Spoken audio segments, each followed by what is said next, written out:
இப்படி தலை தெறிக்க ஓடுறீங்க? அது வாங்க, பட்டாசு சத்தம் கேட்டு பட்டியில கட்டி வச்சிருந்த மாடு பக்கியா பறந்து ஓடிடுச்சுங்க. அது பிடிக்கதாங்க போறேங்க.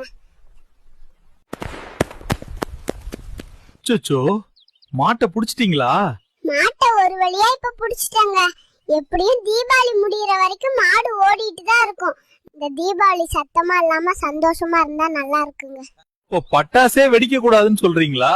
நான் அப்படி சொல்ல வரலீங்க. அதிகம் சத்தம் தரக்கூடிய பட்டாசை தவிர்க்கிறது நல்லதுன்னு சொல்றேங்க. குழந்தைங்க, வயதானவர்கள், கர்ப்பிணி பெண்கள், ஆடுங்க, மாடுங்க, பறவைங்க இவங்க எல்லாருமே பயந்து போயிருப்பாங்க. அப்ப பட்டாசு பிரியர்கள்லாம் என்ன செய்யறது? அவங்கெல்லாம் ஒலி கம்மியாவும் ஒலி அதிகமாவும் இருக்கக்கூடிய பட்டாசு வெடிக்கிறது ரொம்ப நல்லதுங்க. நீங்க சொல்றது எனக்கு ஒண்ணுமே புரியலங்க.